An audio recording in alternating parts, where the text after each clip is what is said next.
হযরত মূসা আলাইহিস সালামের জামানায় অনাবৃষ্টি আর খরতাপের কারণে মানুষের মাঝে হাহাকার লেগে গেল। সারা দেশের মধ্যে খাদ্য ও পানি সংকট দেখা দিল।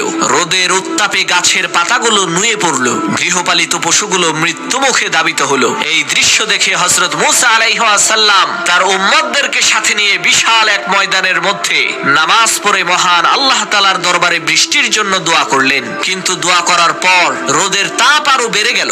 হযরত মূসা আলাইহিস সালাম অবাক হয়ে আল্লাহ তাআলাকে বললেন, আল্লাহ, ইয়া রাব্বাল আলামিন, প্রচন্ড তাপদাহে আমরা শেষ হয়ে যাচ্ছি। অসহ্য গরমের কারণে আমাদের জান কণ্ঠনালীতে এসে গেছে।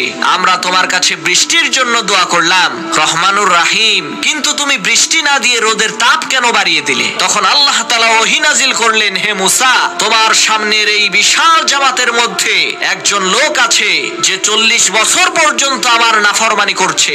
একটি মুহূর্তের জন্য সে আমার নাফরমানি থেকে গাফেল হয়নি। এই লোকটির জন্যই আমি বৃষ্টি বন্ধ করে দিয়েছি। এই লোকটিকে তোমাদের এই জামাত থেকে বের হয়ে যেতে বলো, না হয় তোমাদের দোয়া কবুল করা হবে না। তখন মূসা আলাইহিস সালাম বললেন, হে আল্লাহর নাফরমান বান্দা, তুমি যেই হও না কেন, তুমি এক্ষুনি আমাদের এই মজলিস থেকে বের হয়ে যাও। তখন সেই গুনাহগার লোকটি মনে মনে চিন্তা করলো, আমি যদি এখন এইখান থেকে সবার সামনে বের হয়ে যাই, তাহলে সবাই আমাকে চিনে ফেলবে। আমি যে আল্লাহর সাথে নাফরমানি করেছি, আমি যে একজন গুনাহগার বান্দা, আজ আমার মান সম্মান সব ধুলোয় মিশে যাবে। আর আমি যদি বের না হই তাহলে বৃষ্টি হবে না। এখন তো আর কোনো উপায় নাই। তখন সে কোনো উপায় না দেখে তার শেষ অবলম্বন মহান আল্লাহ তাআলাকে বললেন, আল্লাহ, 40 বছর পর্যন্ত তুমি আমার গুনাহ লুকিয়ে রেখেছো।